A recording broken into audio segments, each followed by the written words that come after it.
Dennis Prager's letter to Candace Owens. September 3rd, 2024. Dear Candace, like you were with Kanye West, I have been under great pressure to condemn you for what many see as your growing anti-Semitism. Because I wanted to reach out to you privately before I say anything publicly, I have devoted a lot of time to listening to your relevant podcast episodes and your comments and debates and conversations with other people. If you think, based on my responses here, I've missed anything relevant, please let me know. I want to take everything into account and do so in full context. 1. Israel was founded by Frankists masquerading as Jews. You say, the nation of Israel was established by some Frankists. I taught Jewish history at Brooklyn College and never heard or read such a thing. And even if there were any truth to it, it in no way explains the founding of Israel. For 2,000 years, as part of daily ritual prayers, Jews prayed 3 times a day to be able to return to their homeland, Israel. That plus the world witnessing what happens when Jews have no homeland. Centuries of pogroms, massacres, and expulsions which inspired Theodor Herzl to organize the Jews' return to Israel. Zionism, in the late 19th century, culminating in the Holocaust, is what led to the re-establishment of the Jewish state. That Herzl came from the same general region as did Jacob Frank, who predated Herzl by about 150 years, a region with millions of Jews who were not Frankists, and therefore must have been a Frankist, seems like a pretty big leap. 2. Alleged Frankists, who were in fact ethnic Jews, were responsible for missing and presumably murdered Christian children around Passover time. You say, Catholics and Christians were going missing on Passover, then they would find bodies across Europe, and they were able to trace them back to Jews. They weren't Jews, okay?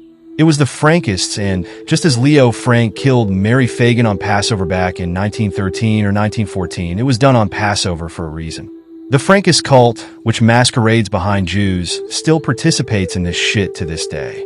Why would you want, as a small nation that is the size of New Jersey, the pedophiles to flee there?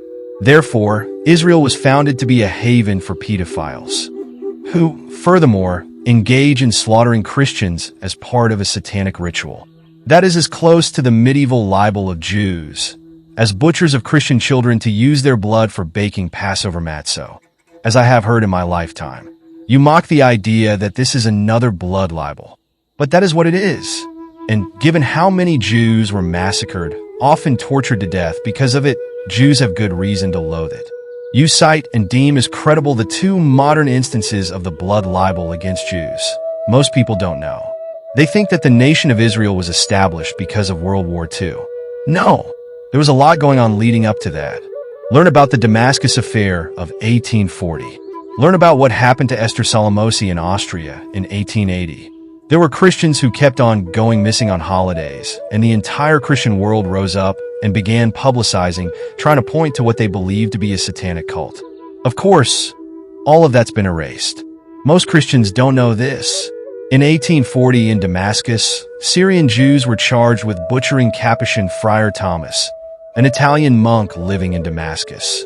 The Capuchins in Damascus spread the charge, which resulted in 63 Jewish children being abducted from their families to force the families to divulge the location of the friar's blood.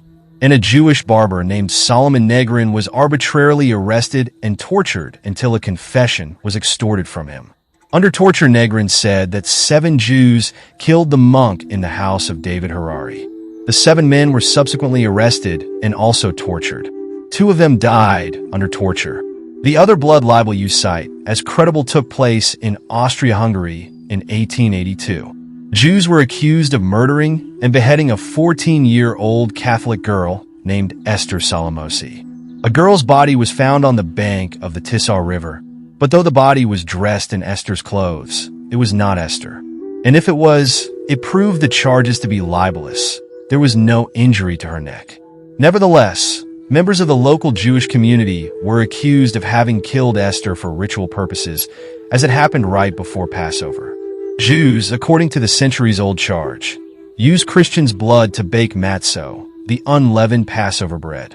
Eventually, after 15 months of investigation, the Hungarian highest court, Curia, in a unanimous verdict, acquitted of all the accused.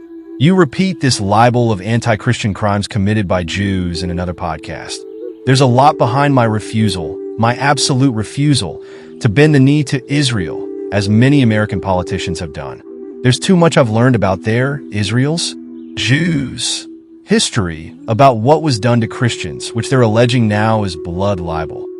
That none of that's real. It didn't happen. It didn't happen, and repeating it does terrible harm. It is painful for me to know that the Candace I have known would say such things. 3. Israel is not our ally.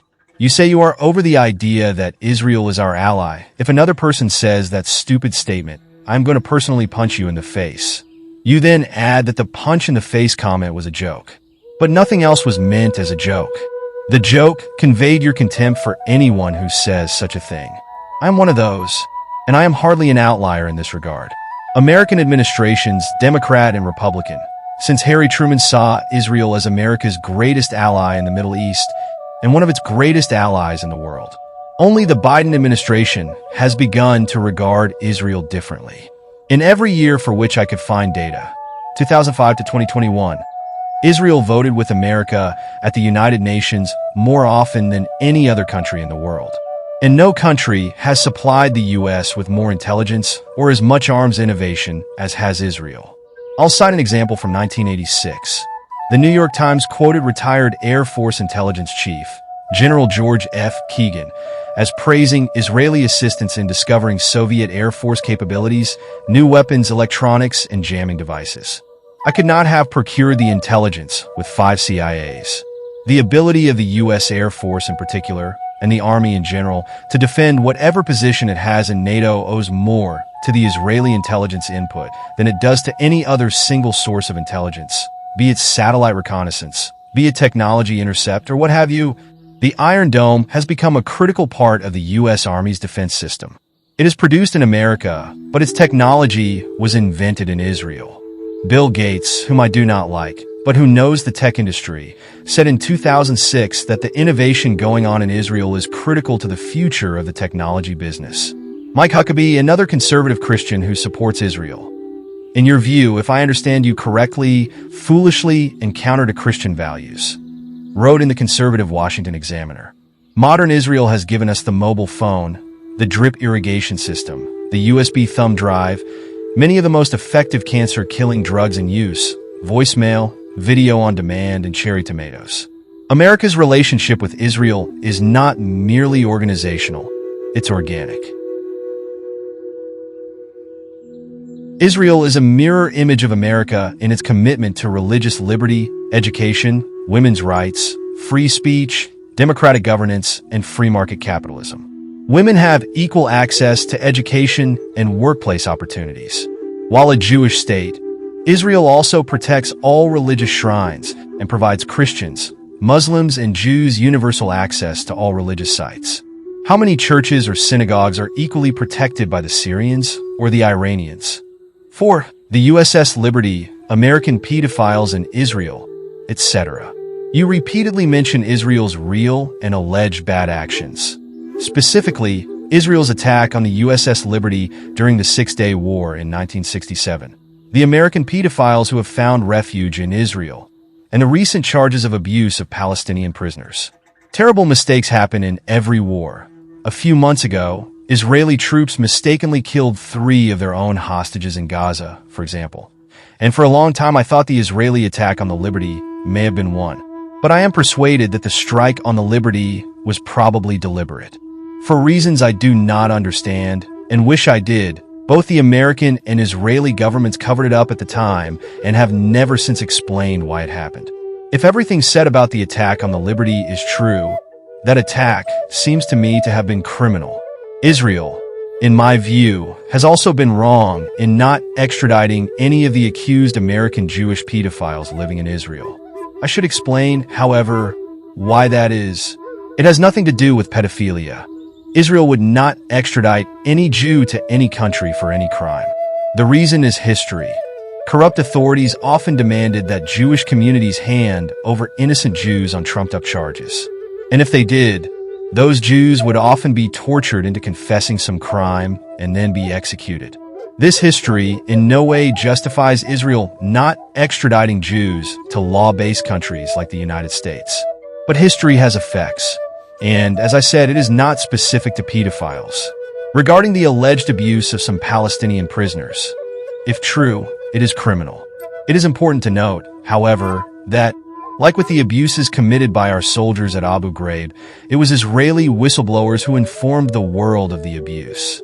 In the words of a CNN headline, Israeli whistleblowers detail abuse of Palestinians in shadowy detention center. Contrast the Israeli whistleblowers with the sharing of photos and videos of October 7th by Hamas terrorists with fellow Palestinians. Are there any Palestinian voices who have objected to what was done that day, or what has been done during 75 years of Palestinian terror? Is there one Palestinian official who has said about Palestinian terror what Israel's defense minister, Yoav Gallant, just said about the alleged abuses of Palestinian prisoners? That the investigation into the soldiers' conduct must be allowed to continue because even in times of anger, the law applies to everyone? Publicly, how you, Candace, judge Israel is exactly how the anti-American left judges America. Focus on every bad thing America has done without putting any of it into moral perspective.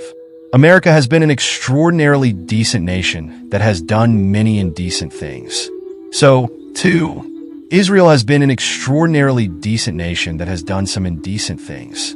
If we knew every detail of the history of every country we consider decent, I suspect we'd find the same is true for all of them. 5. You regularly refer to the Zionist media.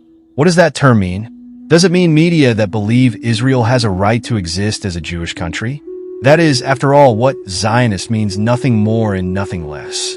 Until the day after the October 7th massacres, only two groups regularly used the term Zionist media: anti-Semites who used Zionist as a synonym for Jewish, and Arab and Muslim countries and groups that seek Israel's destruction. 6.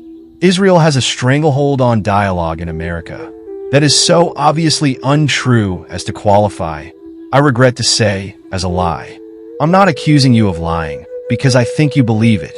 So let me ask you, does Israel have a stranglehold on dialogue in academia? If there is a stranglehold on dialogue in America's universities, and increasingly in high schools, it comes from anti-Israel sources. It is much more dangerous for one's career and reputation for a professor to speak out on behalf of Israel than to attack it. Does Israel have a stranglehold on dialogue in American media? Other than the Wall Street Journal editorial page, virtually all mainstream media in America loathe Israel's prime minister as much as they hate Donald Trump, and they vigorously oppose Israel's war against Hamas. Given that the media and academia are the primary shapers of American opinion, where exactly does Israel have a stranglehold on dialogue in America? 7. Leo Frank murdered Mary Fagan. You frequently state, as if it is incontrovertible fact, that Leo Frank murdered Mary Fagan, the 13-year-old girl whom you almost always know was Catholic. But why are you so sure that Frank was the murderer, given that almost no one who has investigated the case thinks so? The book you cite, EP 35, as providing definitive proof of Frank's guilt, The Leo Frank Case by Leonard Dinnerstein, does not provide any such proof. The book meticulously details the evidence on both sides, for and against Frank's guilt, as well as the climate of the time and place in terms of race and ethnicity, and the way everyone involved wrestled with the conflicting evidence. But neither Dinnerstein nor any other author I could find who has studied the case argues for Frank's guilt. In fact, they believe he was probably innocent. Donald E. Wilkes, Jr., professor of law at the University of Georgia School of Law, surveyed 5 books and 1 scholarly article on the Frank case, and concluded, the modern historical consensus, as exemplified in the Dinnerstein book, is that in addition to being apparently the only Jewish person ever lynched in American history, Leo Frank was an innocent man convicted at an unfair trial. Note, as exemplified by the Dinnerstein book, I don't understand why you cite Dinnerstein as proof that Leo Frank was guilty. Example number 1. Just 2 months after the trial, the judge himself, Judge Leonard Rohn, said, I have thought about this case more than any other I have ever tried. With all the thought I have put on this case, I am not thoroughly convinced that Frank is guilty or innocent. Shortly before he died the next year, Judge Rohn wrote to the Georgia governor asking for clemency for Leo Frank. Were you aware that the judge said that, and later sought clemency for him? And that Georgia Governor John M. Slayton, despite the risk it presented to himself, He had received over 1,000 death threats, some of which included his wife, according to Leonard Dinnerstein. After studying the voluminous evidence, granted that request and commuted the death sentence? Are you aware that Slayton wrote a 10,000-word explanation of his reasons? Dinnerstein, page 126, in a section of the book titled Commutation. And Dinnerstein quotes Governor Slayton as saying something that should touch you as a Christian. 2,000 years ago, another governor washed his hands of a case and turned over a Jew to a mob. For 2,000 years, that governor's name has been accursed. If today another Jew were lying in his grave because I had failed to do my duty, I would all through life find his blood on my hands and would consider myself an assassin through cowardice. Dinnerstein also writes, privately, Slayton confided to friends that he believed Frank innocent and would have granted a full pardon if he were not convinced that in a short while the truth would come out, and then the very men who were clamoring for Frank's life would be demanding a pardon for him. The governor knew certain facts about the case, which he did not reveal at the time, corroborating the defense's theory of the way Conley had murdered Mary Fagan. If you were aware of all of this, then you libeled Frank. If you weren't, now that you are, will you report it? Example number 2. After the case was appealed at the U.S. Supreme Court, one of the most revered justices in American history, Oliver Wendell Holmes, said, I very seriously doubt if the petitioner, Frank, has had due process of law because of the trial taking place in the presence of a hostile demonstration and seemingly dangerous crowd, thought by the presiding judge to be ready for violence unless a verdict of guilty was rendered. Example number 3. One of the 20th century's leading historians of the American South, C. Van Woodward, a professor of history at Yale, when that actually meant something, believed that Jim Conley, the man who testified against Frank, was the actual murderer, that Conley was implicated by evidence overwhelmingly more incriminating than any produced against Frank. C. Van Woodward. Tom Watson, Agrarian Rebel, 1938. Second edition, 1973. Chapter 22, The Lecherous Jew. The verdict of virtually every historian who has written about the Frank trial is that Frank was probably innocent. Example number 4. In 1983, the Tennessean conducted a prolonged investigation of the Frank case and concluded that Frank was overwhelmingly likely innocent. And the newspaper revealed a major new development. Alonzo Mann, now 83 and ailing with a heart condition, was Frank's office boy in 1913 at the National Pencil Company factory in Atlanta. It was there on Confederate Memorial Day in April that little Mary Fagan was slain when she went to collect the $1.20 she was owed for 10 hours of work the previous Monday. Leo Frank did not kill Mary Fagan, Mann said. She was murdered instead by Jim Conley. Mann's memory is not perfect when he is recalling people, places, and events of nearly 70 years ago. But he remembers vividly the confrontation with Jim Conley, who had the limp form of Mary Fagan in his arms. Mann has told the Tennessean that he saw Conley on the day of the murder with the limp body of Mary Fagan in his arms. He believed he saw this only moments after Mary had been knocked unconscious, but apparently before she was murdered. And he believes that if he had yelled out, he might have saved Mary's life. But Mann says he did not yell out, and that Conley told him, "If you ever mention this, I'll kill you." He was frightened and ran out, Mann says. After riding a trolley home, he told his mother what had happened. She directed him to remain silent and told him not to get involved. He obeyed her. There is no way that what Mann says today can be reconciled with the version of events which Conley related in court in 1913. Either Conley lied then, or Mann is lying now.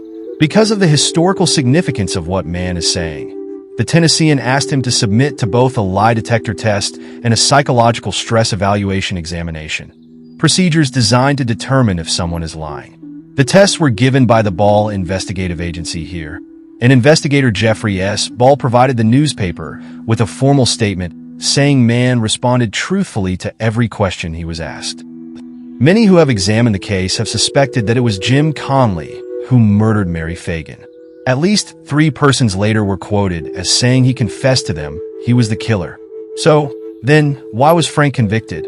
After all, most Georgians in 1913 were anti-black racists. The Tennessean cites this reason. Frank, 29, was from New York and was Jewish, a Yankee Jew. Georgians, in the main, disliked Northerners and distrusted Jews. During the trial, hundreds of people gathered in the street outside the courthouse, and there were frequent catcalls of "Kill the Jew." Scholars who have studied the events of 1913 in Atlanta have tried to figure out why this happened. Some have thought they found the answer in the words of the late Lutheran Otterbein Bricker, pastor of First Christian Church in Bellwood, GA, who was Mary Fagan's minister. Incidentally, you repeatedly say that Mary Fagan was Catholic, but I don't believe that is a Catholic church. Why do you believe she was Catholic? Some 10 years after her death, in a letter to a friend, he wrote, "When the police arrested a Jew, and a Yankee Jew at that, all of the inborn prejudice against the Jews rose up in a feeling of satisfaction, that here would be a victim worthy to pay for the crime." The intensity of Jew hatred at that time in Georgia was why, in the words of the Tennessean, no one was ever arrested for the lynching of Leo Frank. A grand jury, called to investigate the case, failed to indict anyone. Tom Watson, the Populist Party candidate for U.S. President in 1904 and 1908 and U.S. Senator from Georgia, 1921 to 1922, a formidable political figure who controlled the populist movement in the state by preaching hatred of Jews, Catholics, and blacks, wrote in his paper, The Jeffersonian, in putting the sodomite murderer to death. The Vigilance Committee has done what the sheriff would have done if Georgia Governor Slayton had not been of the same mold as Benedict Arnold. Let Jew libertines take notice. Georgia is not for sale to rich criminals. Example number 5, most damning of all, Jim Conley's own lawyer, William Smith, later wrote that he was convinced that his client, not Leo Frank, murdered Mary Fagan. New York Times, October 4, 1914, and Dinnerstein, page 125. Yet, despite all these people who believe Leo Frank was probably innocent, you know that Leo Frank was guilty. How? And then you cite the Frank case in a handful of cases you believe involved Frankists to build a whole case conjoining Jews, Israel, and pedophilia.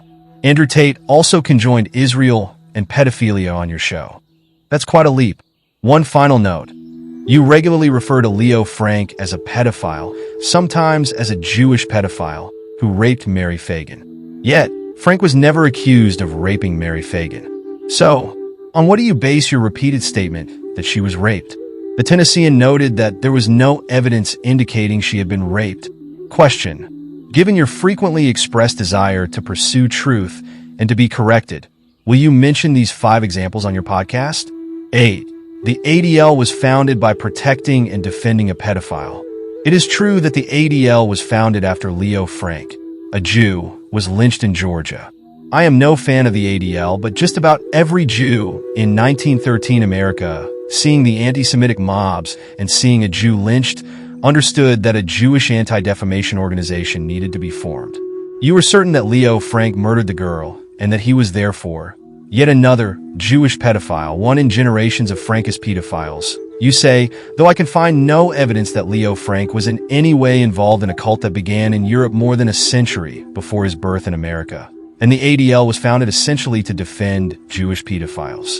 That in and of itself is a remarkably dark, even hateful view based on nothing that I can find, and a new one in the annals of anti-Jewish charges.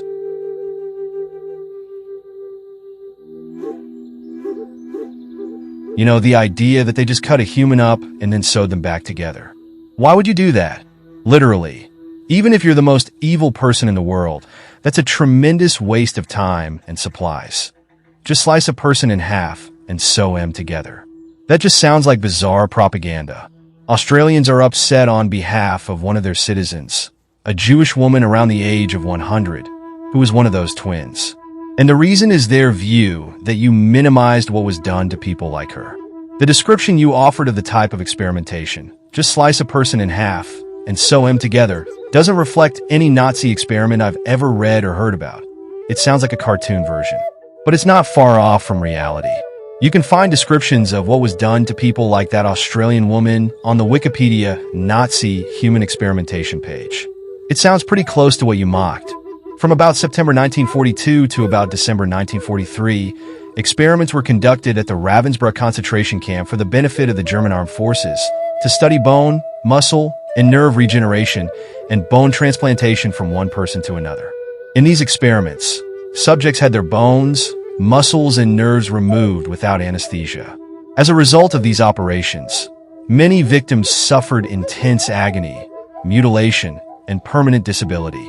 Specifically, with regard to twins, the experiments included amputating healthy limbs, deliberately infecting them with diseases such as typhus, blood transfusions from one twin to the other, and sewing twins together to create conjoined twins. Is that bizarre propaganda? You continue, but let's just go with it. Let's say that that's actually true, that experimentation is the thing that sets the Nazis apart. Then why do we bring them all over here? I wonder why we did that. Maybe for a little more experimentation. Have you heard of Dr. Sidney Gottlieb? Have you ever heard of the CIA?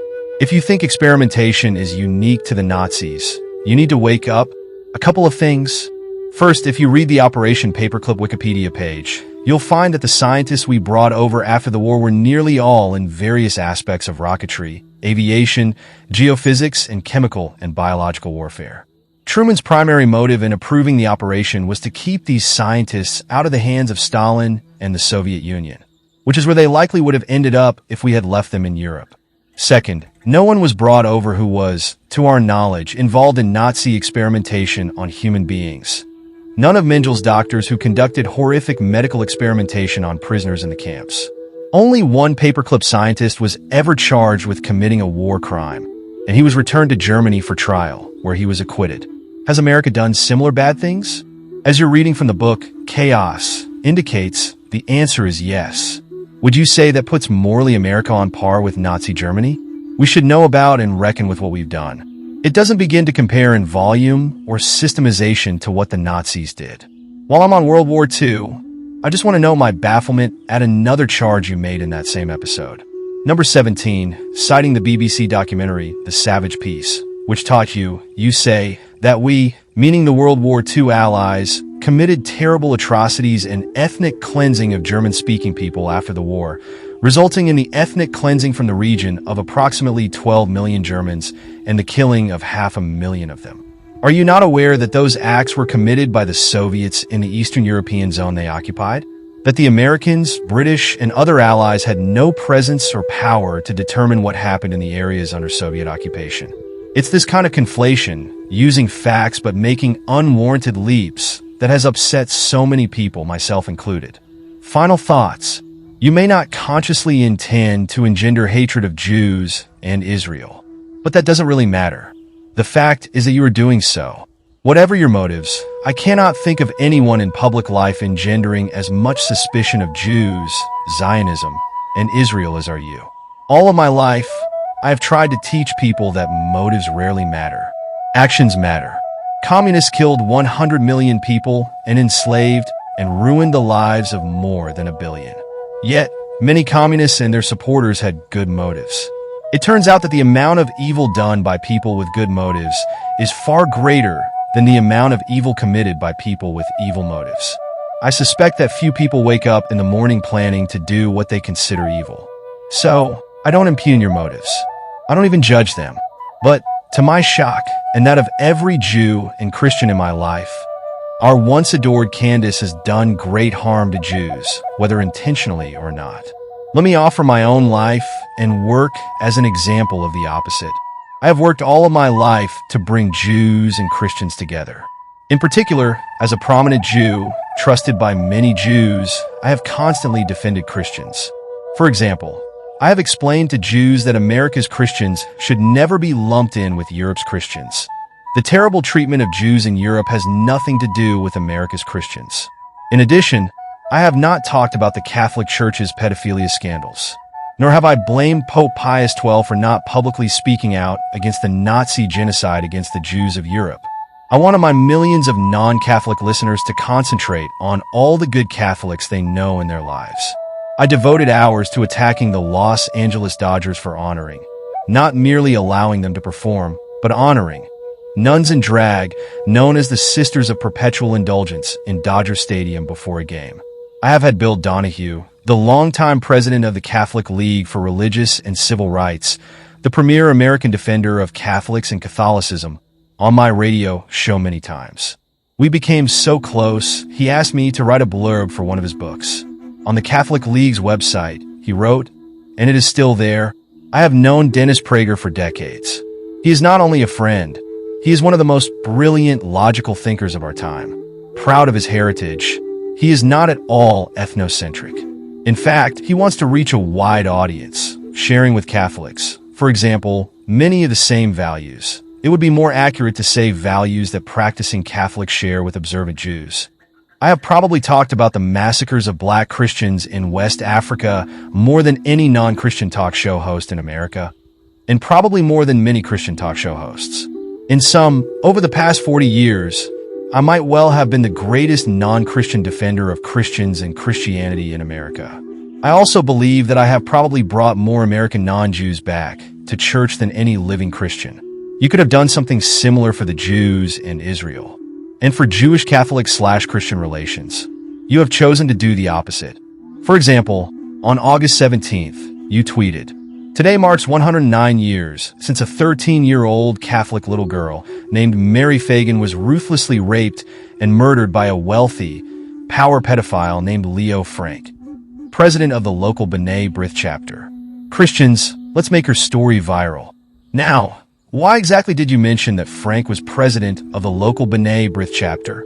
And why exactly are you calling on Christians to make her story viral? The logical conclusion is that both were noted to foster Christian anger at Jews. Imagine if I had tweeted on August 17th. Today, August 17th, marks 349 years since the death of Bogdan Chmielnicki, the greatest murderer of Jews prior to Hitler. Chmielnicki, a devout Christian, directed the slaughter of more than 300,000 mostly Ukrainian Jews, many in the most horrific ways. Jews, let's make their story viral. Would anyone assume there was any purpose other than to foment Jewish animosity toward Christians with such a tweet? I have waited a long time, probably too long, to send this letter. But I wanted to be sure that I had my facts straight, and I was also hoping that I would hear you say things, indeed, anything, that would make writing this letter unnecessary. I need you to understand why even I, a longtime friend whom you have often said you admire, have concluded that you are harming Jews in Israel. Let me just say that I understand your qualms about the post-October 7th situation in Israel and Gaza. I understand that you are deeply disturbed by the innocents, particularly children, who have been killed, wounded, and displaced since the war began. I am, too, as is everyone I know. You and I apparently differ, however, about who is morally responsible for the disaster this has become for all involved. For some reason, you are preoccupied with Jews, and in a very dark way. One compelling proof of that darkness are the comments on your X feed and on YouTube anytime you talk about Jews. Many hundreds, probably thousands of comments are clearly anti-Semitic. In the views of these despicable people, you are a kindred spirit. That is not insignificant. Let me share a personal anecdote. A couple of years ago, I asked Julie Hartman, a young woman with whom I do a weekly podcast, to look through as many emails sent to me through my website as possible. I often do not see them for weeks, so there were at least 1,000 emails for her to peruse. After about 2 weeks, she made an important observation. There wasn't one racist or otherwise bigoted email in the 1,000 she read. The left routinely accuses me of racism, xenophobia, misogyny, homophobia, etc. Yet not one email expressed any of those. You would think that given my outspoken opposition to affirmative action, for example, I would elicit a fair number of emails from racists. Not one. You would think that given my ongoing opposition to same-sex marriage, I would receive a fair amount of gay-hating emails. Again, not one. That there are a vast number of outright Jew-hating comments on your podcast is not a good sign. All of us can be measured in part by the people we draw into our lives. If you do not mean to hurt Jews, that should seriously trouble you. At the very least, I would think you would speak out against such sentiments, forthrightly declaring that you are not interested in anyone following you who is anti-Jew. Racists know they have no ally in me. Anti-Semites don't know that about you. Do I think you have become an anti-Semite? If the only definition of an anti-Semite is a person who hates all Jews, you are surely not. But that has never been the only definition of an anti-Semite. If it were almost no enemy of the Jews in the Jews' nearly 4,000-year history, other than Hitler and his most fanatical Jew-hating followers were anti-Semites. I strongly suspect that, unlike Nick Fuentes, for example, you do not consider yourself an anti-Semite. But if the term defines an individual who isolates Jews or the Jewish state and is having a particular and malign influence in the world, the term would apply. Since you are an avid reader, I highly recommend Robert Spencer's The Truth About Anti-Semitism. Finally, I have gathered from all your comments over many podcasts, discussions, and interviews that you believe there is one standard for Israel and another for everyone else. In my opinion, there are many more facts that refute that view than there are that support it. But like the left's view of America, it's easy to believe if you sift out the good and focus on the bad. The more one does that, the more that skewed picture comes into focus. I implore you not to do that. In your final DW podcast, you expressed an interest in having Rabbi Barkley or any other of your critics arrange for you to go to Israel and Gaza to speak to people there and report on what you find. If you're still interested, I am offering to go with you to Israel to do just that. Obviously, I could not go into Gaza, even if such a thing were possible, but I can certainly talk to people who could make it happen if it is possible, though I admit to some trepidation about the risk to a young American mother of young children. Candace, this is one of the most difficult letters I have ever written. After you read this, I am open to dialoguing with you privately or publicly. May I ask that you confirm that you have received this letter? Dennis.